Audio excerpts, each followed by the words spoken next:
Good morning, everybody. I'm Jen. I work with Two Rivers Books and Weird Sisters Yarn. I'm here with Zipporah. We're going to be having a conversation today about outdoor and adventure books with an anti-bias, from an anti-bias perspective.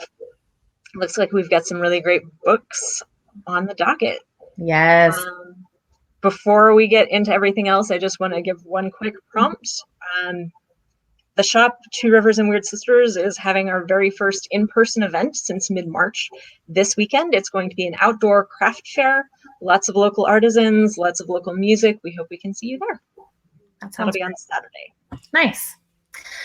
Outdoor events, that's the way to do it. All the space, all the air. Well, I am Zipporah Newton Calvert from Reading is Resistance, and our mission is to create opportunities for parents and teachers to start and expand diverse and inclusive libraries, and for those libraries to seed deeper conversations around race and around anti-bias topics. So that's why we're here, and we're so happy to have this forum with Two Rivers to talk about books. And yeah, we chose the adventures, outdoor and other fantastical adventures as a topic for this week because we're in summer now. We're really here. I was just saying that my kiddos just started summer today because they have year-round school. And I know a lot of other families have had kids in school for longer. So it might be time to get a new book, right? The libraries too, libraries and bookstores are all like functioning right now, happy to, serve and provide books. So I think this is a great time to go get some new ones. I want to share, actually, I wonder if my post is in here. I'll share a blog post out with you guys. The Reading is Resistance website, I just posted today about some recommended books on this topic. And there also are some links here to purchase from Two Rivers. But I also posted an article from Nick Stone. So I don't know if any of you know Nick Stone, but she's like prolific. I don't know how she even writes as much as she does, but she wrote Dear Martin and Dear Justice is coming out soon. She also wrote, I think, the Shuri book. She's written so many books for middle and YA readers. She wrote an article recently about the trend right now of everyone buying anti-racist books. And I'm sure, I don't know, Jen, if you can speak to what you've seen like at the bookstore. Maybe you can say a little something about it.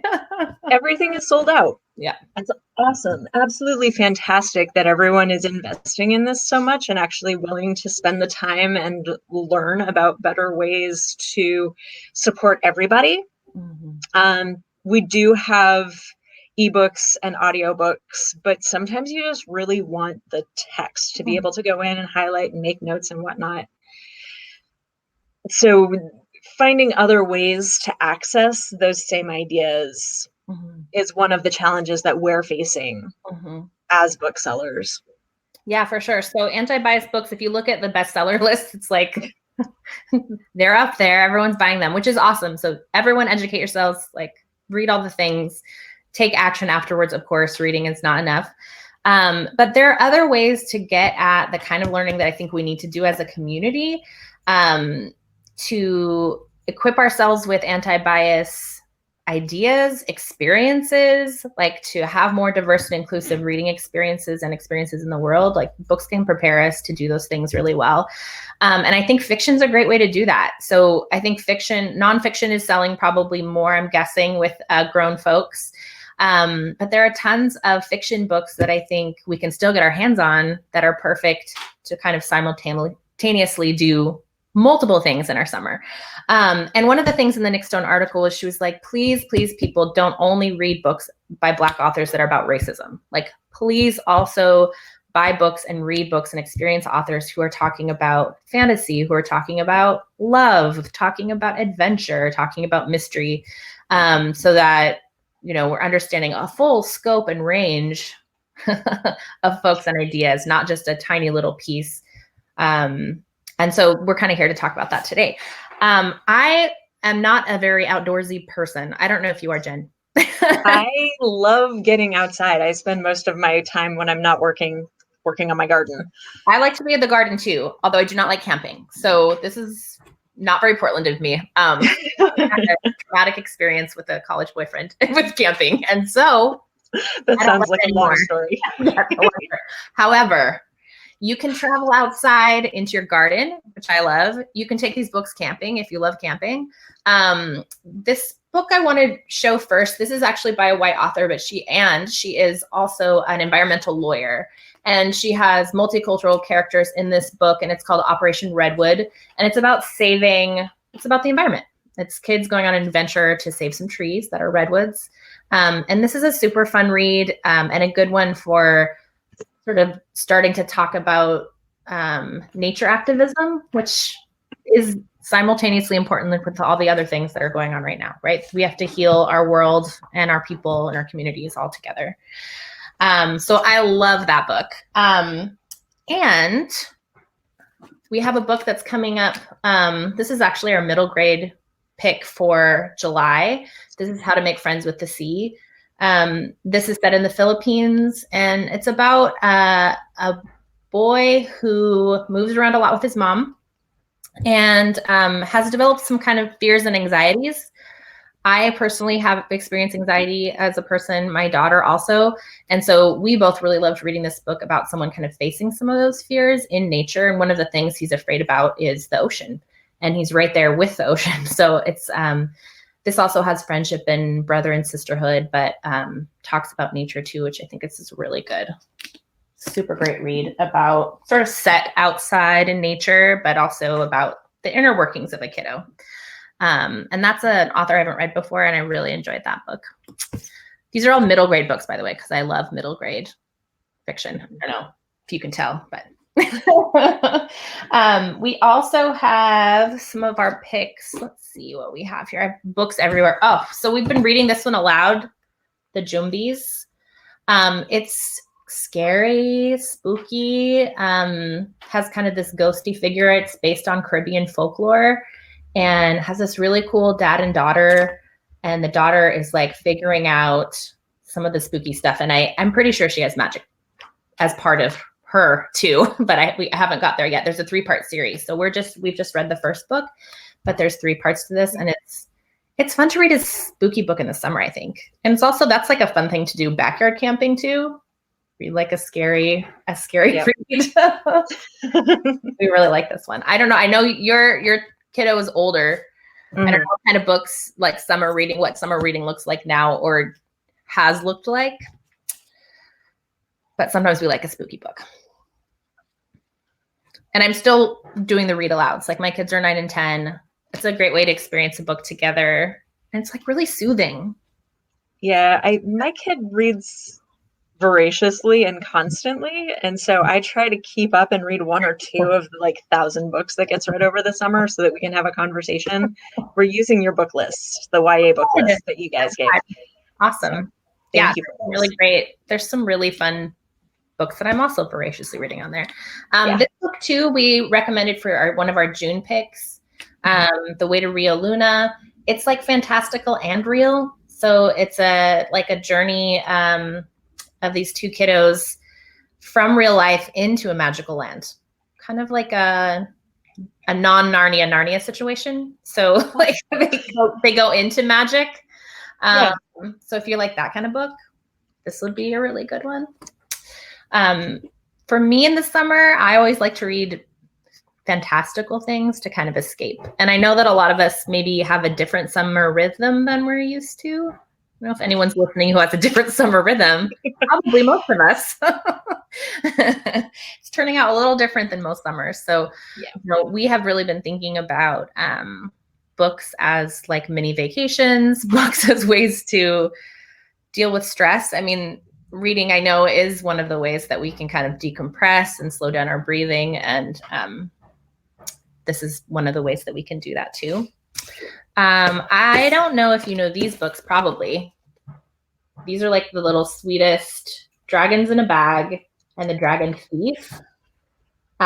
So this is a brother and sister, and he gets dropped off at an older woman's house who he thinks is maybe his grandma. He's not sure.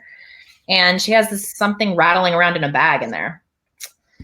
And it might be something like this. And it has a second book, which is fun. I think a series in the summer is also kind of fun. Like you can take an adventure with people for longer.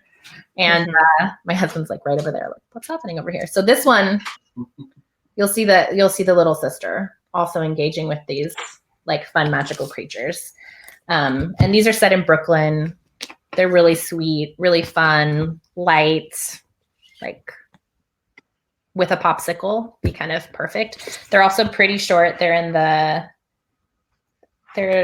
like fairly large text and like 120 pages ish. So also a good read aloud. What else do I have here that I'm in love with? So many things. This isn't new, and it's still good because books are also good if they're not new. This is Bayou Magic. Sometimes in the book world, we get really excited about new books, but like there are some books that are just fantastic forever. So Jewel Parker, books, right? How do you keep up with them all? I don't know. Jewel Parker Rhodes. I actually got to meet. She did a workshop with the Oregon Writers Project out at Lewis and Clark, and it was this like teacher's day of self-care and writing. It was so beautiful. So shout out to the Oregon Writers Project. That was awesome. Jewel Parker Rhodes was there. She talked about her writing process. She had us all write some stories from our own lives, which was really cool. And she was so generous. So I always think about this when I read her books. She said, now that you've been in my workshop, you're some of my people. So here's my email address. And like, I'll actually answer your emails if you're writing something and you want feedback, which is like, that is beyond. Yeah. So anyway, she wrote this book called Bayou Magic. She also has a bunch of other books. One that's pretty well known is Ghost Boys. And she wrote Ninth Ward, and she has a whole bunch of books. But this one is super fun. This is about a girl who it's her turn to go to her grandma's for the summer. It's near New Orleans, and it's in a wild area of the bayou. And she gets to find out more about her roots. And it also has an environmental message in it. It talks about the way that the water in that area is being taken care of. And it turns out that there is a leak of oil into the water. And so this is like part fantastical and part environmental story. And I think it's really gorgeous. She has a friend that she meets up with, and they have kind of their adventures together. Yeah, this is like lovely. Highly recommend this book. I'm going to do one more before I stop because there's so many, but they're so exciting. This is an adventure in baking, which is something that we really like to do at my house. So I couldn't not mention this. That's another good summer thing to do is like popsicles, bake, whatever. And this is about some sisters who have baking magic. And it's a 3-part series called Love Sugar Magic. And I just think anyone who likes to read about sisterhood, about how you might make a recipe that doesn't turn out like you expect, maybe has an impact you didn't expect, this would be a good one for that. Yeah. So we have some stacks around here to read this summer. We really hope that that people will take the opportunity to read. All of these are, besides the first Operation Redwood book, are by authors who are Black, Indigenous, or other people of color. Their main characters also are children of color, and they're going on adventures and doing things. And I think this is also like an important way for us to develop a different worldview, the real one of the world, which has a lot more going on than we often get fed by books. I mean, if you look at fantasy in particular, and also nature book, like they're very white centered. So I think we're lucky right now that we have so many awesome authors doing something else. Yeah. I've been going through and trying to link the books that we've talked about here that were not part of our book list. Mm-hmm. There's always so many. There are so many, and they're all so worth looking at. They look like so much fun. Yeah, for sure. Also, the Multnomah County Library just started its summer reading program, which any of these books would qualify. Oh, the book that was set in New Orleans is Bayou Magic. That one was on the list. Mm-hmm. Yep. It's quite good. I really loved reading it. So did Vera. The main character is a girl, but there's also a girl-boy adventure team. So I think it would appeal to lots of people. Yeah, if there's any other questions, let us know.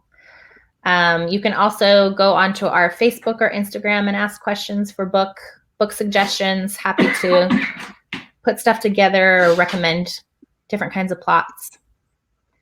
I feel like there was this one. Oh, I think that we should maybe as our last moment, we can say that this is a cool book called The Last Day of Summer by Lamar Giles. These kiddos want summer to last forever, and so they freeze time. But it has some implications. Some things go wrong, as we know, when you do something like freeze time. It alters other things in the world. So I'm going to put this one out as like a last recommendation that we got recently, and it's really, really good. It's fun. Might read it in the last half of the summer where you're already thinking about how it might end. The paperback comes out September 8th. Okay, great. Yeah, I think this one came out last year in the hardcover, but hopefully you've gotten some ideas. And also just think about, for anyone who's like, I hope most of you are committed to like anti-racist, anti-biased reading and learning and talking with your kiddos, that you can do that in a variety of genres, and that actually is a more holistic and healthier way to approach, and you can have a lot of good conversations with kids about those characters and enjoy some adventures too in the summer. So those are our recs. All right. That was fantastic. Did anyone have any other questions? If you do, you know where to find us. If you don't right now. Absolutely do. Yeah. We're going to have a guest librarian from the St. John's Library come on next week and give some of her recommendations, which is really exciting. Yeah. And especially, I don't know who else misses their librarians, but I do. It's like people you saw all the time and then all of a sudden see not at all. So we will have some recommendations next week and have a talk with a librarian. So I hope you guys will come. All right. Yay. We look forward to next week's conversation. And again, Saturday on North Chicago between Lombard and Kellogg, so the north side of Lombard, we are going to be having an outdoor craft fair. Lots of local artists, local music. We hope to see you there. Nice. Thank you. Bye. Bye.